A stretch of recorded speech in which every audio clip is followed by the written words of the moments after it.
Persuasion Chapter 13.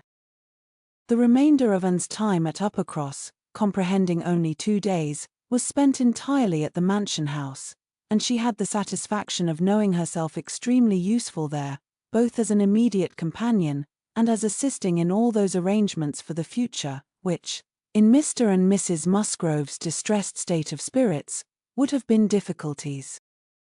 They had an early account from Lyme the next morning. Louisa was much the same. No symptoms worse than before had appeared. Charles came a few hours afterwards, to bring a later and more particular account. He was tolerably cheerful. A speedy cure must not be hoped, but everything was going on as well as the nature of the case admitted. In speaking of the Harvilles, he seemed unable to satisfy his own sense of their kindness, especially of Mrs. Harville's exertions as a nurse. She really left nothing for Mary to do.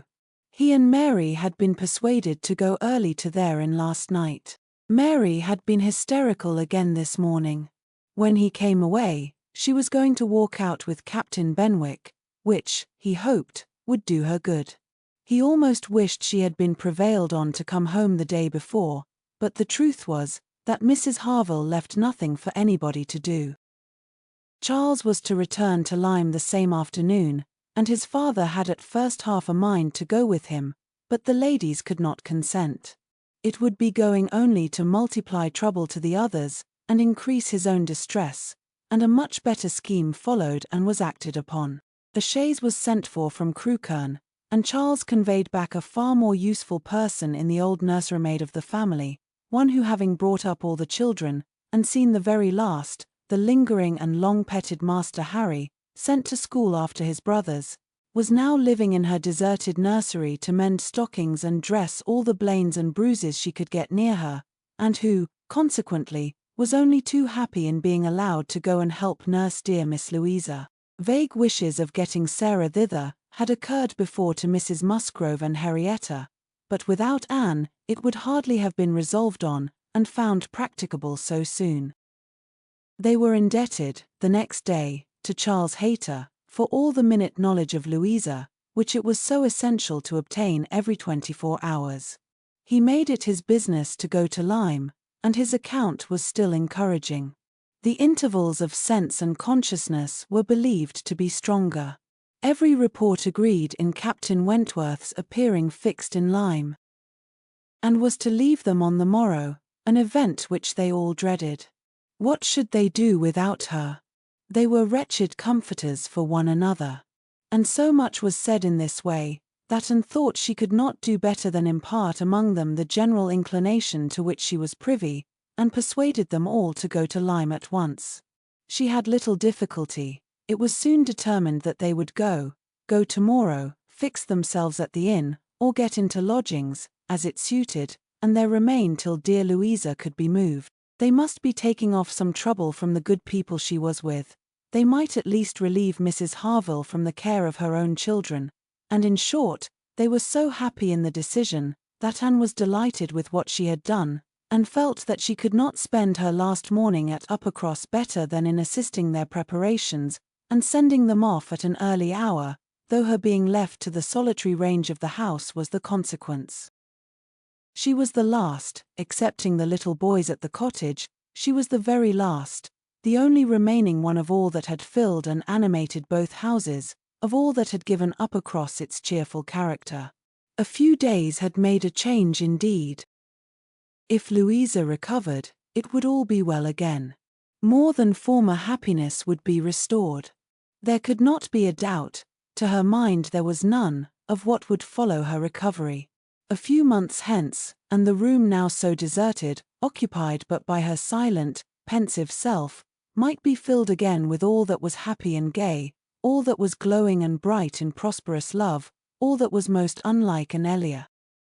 An hour's complete leisure for such reflections as these, on a dark November day, a small thick rain almost blotting out the very few objects ever to be discerned from the windows, was enough to make the sound of Lady Russell's carriage exceedingly welcome, and yet, though desirous to be gone, she could not quit the mansion house, or look an adieu to the cottage, with its black, dripping and comfortless veranda, or even notice through the misty glasses the last humble tenements of the village.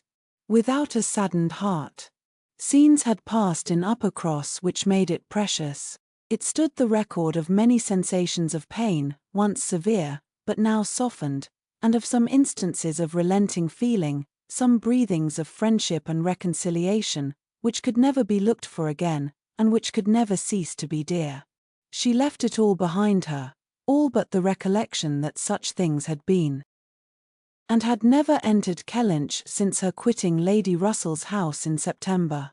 It had not been necessary, and the few occasions of its being possible for her to go to the hall she had contrived to evade and escape from. Her first return was to resume her place in the modern and elegant apartments of the lodge, and to gladden the eyes of its mistress. There was some anxiety mixed with Lady Russell's joy in meeting her. She knew who had been frequenting Uppercross. But happily, either Anne was improved in plumpness and looks, or Lady Russell fancied her so, and Anne, in receiving her compliments on the occasion, had the amusement of connecting them with the silent admiration of her cousin, and of hoping that she was to be blessed with a second spring of youth and beauty. When they came to converse, she was soon sensible of some mental change. The subjects of which her heart had been full on leaving Kellynch, and which she had felt slighted, and been compelled to smother among the Musgroves, were now become but of secondary interest. She had lately lost sight even of her father and sister and Bath. Their concerns had been sunk under those of Uppercross, and when Lady Russell reverted to their former hopes and fears, and spoke her satisfaction in the house in Camden Place, which had been taken, and her regret that Mrs. Clay should still be with them, and would have been ashamed to have it known how much more she was thinking of Lyme and Louisa Musgrove, and all her acquaintance there, how much more interesting to her was the home and the friendship of the Harvilles and Captain Benwick, than her own father's house in Camden Place, or her own sister's intimacy with Mrs. Clay. She was actually forced to exert herself to meet Lady Russell with anything like the appearance of equal solicitude, on topics which had by nature the first claim on her. There was a little awkwardness at first in their discourse on another subject. They must speak of the accident at Lyme. Lady Russell had not been arrived 5 minutes the day before, when a full account of the whole had burst on her, but still it must be talked of, she must make inquiries, she must regret the imprudence, lament the result, and Captain Wentworth's name must be mentioned by both. Anne was conscious of not doing it so well as Lady Russell. She could not speak the name, and look straight forward to Lady Russell's eye, till she had adopted the expedient of telling her briefly what she thought of the attachment between him and Louisa. When this was told, his name distressed her no longer. Lady Russell had only to listen composedly, and wish them happy, but internally her heart revelled in angry pleasure, in pleased contempt, that the man who at 23 had seemed to understand somewhat of the value of an Elliot, should, 8 years afterwards, be charmed by a Louisa Musgrove. The first 3 or 4 days passed most quietly, with no circumstance to mark them excepting the receipt of a note or two from Lyme, which found their way to Anne, she could not tell how, and brought a rather improving account of Louisa. At the end of that period, Lady Russell's politeness could repose no longer, and the fainter self-threatenings of the past became in a decided tone, "I must call on Mrs. Croft, I really must call upon her soon. And, have you courage to go with me, and pay a visit in that house? It will be some trial to us both." And did not shrink from it. On the contrary, she truly felt as she said, in observing, "I think you are very likely to suffer the most of the two. Your feelings are less reconciled to the change than mine. By remaining in the neighborhood, I am become inured to it." She could have said more on the subject, for she had in fact so high an opinion of the Crofts, and considered her father so very fortunate in his tenants, felt the parish to be so sure of a good example, and the poor of the best attention and relief, that however sorry and ashamed for the necessity of the removal, she could not but in conscience feel that they were gone who deserved not to stay, and that Kellynch Hall had passed into better hands than its owners. These convictions must unquestionably have their own pain, and severe was its kind, but they precluded that pain which Lady Russell would suffer in entering the house again and returning through the well-known apartments. In such moments Anne had no power of saying to herself, "These rooms ought to belong only to us. Oh, how fallen in their destination! How unworthily occupied! An ancient family to be so driven away! Strangers filling their place." No, except when she thought of her mother, and remembered where she had been used to sit and preside, she had no sigh of that description to heave. Mrs. Croft always met her with a kindness which gave her the pleasure of fancying herself a favourite, and on the present occasion, receiving her in that house, there was particular attention. The sad accident at Lyme was soon the prevailing topic, and on comparing their latest accounts of the invalid, it appeared that each lady dated her intelligence from the same hour of yestermorn, that Captain Wentworth had been in Kellynch yesterday, the first time since the accident, had brought on the last note, which she had not been able to trace the exact steps of, had stayed a few hours and then returned again to Lyme, and without any present intention of quitting it any more. He had inquired after her, she found, particularly, had expressed his hope of Miss Elliot's not being the worse for her exertions, and had spoken of those exertions as great. This was handsome, and gave her more pleasure than almost anything else could have done. As to the sad catastrophe itself, it could be canvassed only in one style by a couple of steady, sensible women, whose judgments had to work on ascertained events, and it was perfectly decided that it had been the consequence of much thoughtlessness and much imprudence, that its effects were most alarming, and that it was frightful to think how long Miss Musgrove's recovery might yet be doubtful, and how liable she would still remain to suffer from the concussion hereafter. The Admiral wound it up summarily by exclaiming, "A very bad business indeed. A new sort of way this, for a young fellow to be making love, by breaking his mistress's head, is not it, Miss Elliot?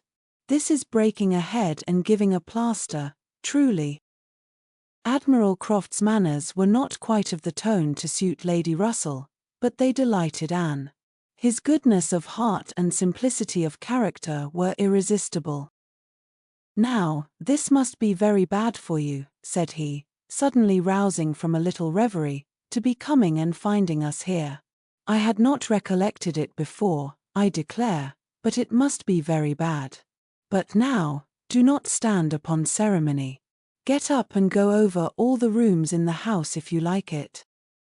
"Another time, sir, I thank you, not now." "Well, whenever it suits you. You can slip in from the shrubbery at any time, and there you will find we keep our umbrellas hanging up by that door. A good place is not it? But," checking himself, "you will not think it a good place, for yours were always kept in the butler's room. So it always is, I believe. One man's ways may be as good as another's, but we all like our own best. And so you must judge for yourself, whether it would be better for you to go about the house or not." And, finding she might decline it, did so, very gratefully. "We have made very few changes either," continued the Admiral, after thinking a moment. "Very few. We told you about the laundry door, at Uppercross. That has been a very great improvement. The wonder was, how any family upon earth could bear with the inconvenience of its opening as it did, so long. You will tell Sir Walter what we have done, and that Mr. Shepherd thinks it the greatest improvement the house ever had. Indeed, I must do ourselves the justice to say, that the few alterations we have made have been all very much for the better. My wife should have the credit of them, however. I have done very little besides sending away some of the large looking-glasses from my dressing-room, which was your father's. A very good man, and very much the gentleman I am sure, but I should think, Miss Elliot, looking with serious reflection, I should think he must be rather a dressy man for his time of life. Such a number of looking-glasses! Oh Lord! There was no getting away from one's self. So I got Sophie to lend me a hand, and we soon shifted their quarters, and now I am quite snug, with my little shaving glass in one corner, and another great thing that I never go near." And, amused in spite of herself, was rather distressed for an answer, and the Admiral, fearing he might not have been civil enough, took up the subject again, to say, "The next time you write to your good father, Miss Elliot, pray give him my compliments and Mrs. Croft's, and say that we are settled here quite to our liking, and have no fault at all to find with the place. The breakfast-room chimney smokes a little, I grant you, but it is only when the wind is due north and blows hard, which may not happen 3 times a winter. And take it all together, now that we have been into most of the houses hereabouts and can judge, there is not one that we like better than this. Pray say so, with my compliments. He will be glad to hear it." Lady Russell and Mrs. Croft were very well pleased with each other, but the acquaintance which this visit began was fated not to proceed far at present, for when it was returned, the Crofts announced themselves to be going away for a few weeks, to visit their connections in the north of the county, and probably might not be at home again before Lady Russell would be removing to Bath.